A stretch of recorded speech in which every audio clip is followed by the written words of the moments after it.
এইভাবে মুরগির মাংস রান্না করে একবার খেয়ে দেখুন। একদিন খেলে আশা করছি বারবার এইভাবেই রান্না করে খাবেন। খেতে এতটা সুস্বাদু হয়, ভাত হোক বা পোলাও হোক সব কিছুর সঙ্গেই কিন্তু এইভাবে রান্না করলে খেতে অসাধারণ লাগবে। কিভাবে এই মুরগির মাংসটা আমি রান্না করেছি আপনারা অবশ্যই পুরো ভিডিওটা দেখুন। প্রথমেই চুলার উপর একটা কড়াই বসিয়ে 3 টেবিল স্পুন দিয়ে দিলাম সরিষার তেল। আর আপনারা অবশ্যই এই রান্নাটা সরিষার তেল দিয়ে রান্না করার চেষ্টা করবেন, তাহলে কিন্তু টেস্ট খুব ভালো পাবেন। এখন আমি বড় সাইজের 3টে আলু এরকম টুকরো করে কেটে দিয়ে দিলাম। অল্প একটু হলুদ গুঁড়ো দিয়ে দিলাম, অল্প একটু নুন দিয়ে দিলাম। এখন ভালো করে হলুদ আর নুন মিশিয়ে নিচ্ছি আলুর সঙ্গে। যখনই তেলটা ভালো করে গরম হবে তখনই আপনারা আলুগুলো দিয়ে দেবেন। তারপর ভালো করে মিশিয়ে নিলাম। এখন ঢাকা দিয়ে দেব 5 মিনিটের জন্য। 5 মিনিট পর ঢাকনাটা তুলে নিলাম। দেখুন আলু ভালো করে কিন্তু ভাজা হয়ে গেছে আর মোটামুটি 60% সেদ্ধ হয়ে গেছে। এখন তেল ছেঁকে নামিয়ে নিলাম। বাকি তেলটার মধ্যে দিয়ে দিচ্ছি কিছু গোটা গরম মশলা, এলাচ, দারচিনি, 3 থেকে 4টা লবঙ্গ আর একটা তেজপাতা। ভালো করে ফোড়নটা ভেজে নেব আর হাফ টিস্পুন আস্ত জিরে দিয়ে দিলাম।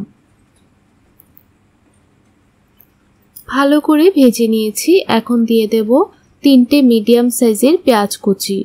পেঁয়াজটাকে আপনারা অবশ্যই এরকম স্লাইস করে কেটে নেবেন। এখন পেঁয়াজটাকেও গোল্ডেন কালার চলে আসা পর্যন্ত ভেজে নিতে হবে। গ্যাসের ফ্লেমটা মিডিয়ামে রেখে আপনারা পেঁয়াজটা ভালো করে ভেজে নেবেন, তাহলে দেখবেন কালারটা খুব সুন্দর আসবে আর পেঁয়াজটাও ভালো করে সফট হবে। এই দেখুন পেঁয়াজটা আমার ভাজা হয়ে গেছে। এখন আমি দিয়ে দিচ্ছি 1 কিলো মুরগির মাংস। আমি ভালো করে মাংসটা ধুয়ে নিয়েছি, তো সবটা মাংস দিয়ে দিলাম। এখন ভালো করে পেঁয়াজের সঙ্গে মিশিয়ে নিচ্ছি।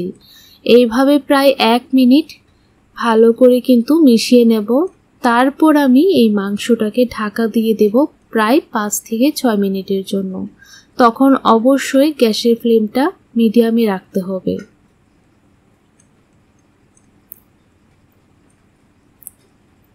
এই দেখুন 1 মিনিট মিশিয়ে নেবার পর ঢাকা দিয়ে দিলাম 5 থেকে 6 মিনিটের জন্য। 5 থেকে 6 মিনিট পর ঢাকনাটা তুলে দিলাম। মাংস থেকে কিন্তু অনেকটাই জল বের হয়েছে আর মাংসগুলো কিন্তু একটু সেদ্ধও হয়েছে। আবারও 2 মিনিটের জন্য ঢাকা দিয়ে দিলাম। ততক্ষণে আমি একটা মশলা বানিয়ে নেব। এখানে আমি বাড়ির গাছের কাঁচা লঙ্কা দিয়ে দিলাম কিছু, আর দিয়ে দেব 4 থেকে 5টা শুকনো লঙ্কা। তারপর দিয়ে দিচ্ছি 1 টুকরো আদা ছোট করে কেটে। তারপর দিয়ে দিচ্ছি 1 কোয়া রসুন। আপনারা অবশ্যই ঝালের পরিমাণটা কমিয়ে বাড়িয়ে দিতে পারেন। এখন অল্প জল দিয়ে ভালো করে মশলাটা পেস্ট করে নেব। অন্যদিকে আমি 2 মিনিট পর ঢাকনাটা তুলে দিলাম। দেখুন কতটা জল বের হয়েছে। এই জলটা দিয়ে কিন্তু মোটামুটি মাংসটা সেদ্ধ হয়ে যাবে। এখন ভালো করে মিশিয়ে নিয়েছি। তারপর যে মশলাটা পেস্ট করে নিয়েছিলাম সেটা সবটা মশলা দিয়ে দিলাম। এখন ভালো করে মিশিয়ে নেব।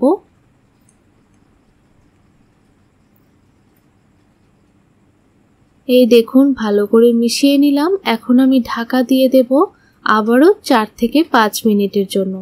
আর অবশ্যই গ্যাসের ফ্লেমটা তখন মিডিয়ামে রাখতে হবে।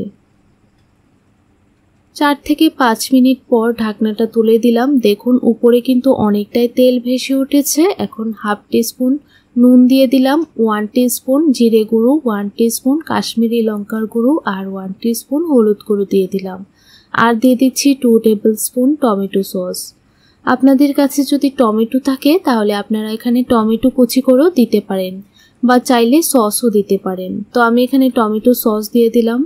এখন ভালো করে মশলাটা মিশিয়ে নিতে হবে।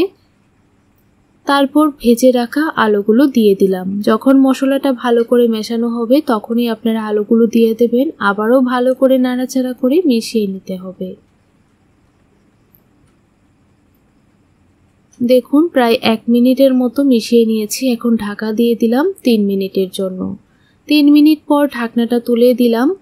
আলু আর মাংস কিন্তু মোটামুটি সেদ্ধ হয়ে গেছে, প্রায় 70 to 80% সেদ্ধ হয়ে গেছে। এখন ভালো করে নাড়াচাড়া করে মিশিয়ে নিচ্ছি আর মাংসটাও কিন্তু সুন্দরভাবে কষানো হয়েছে।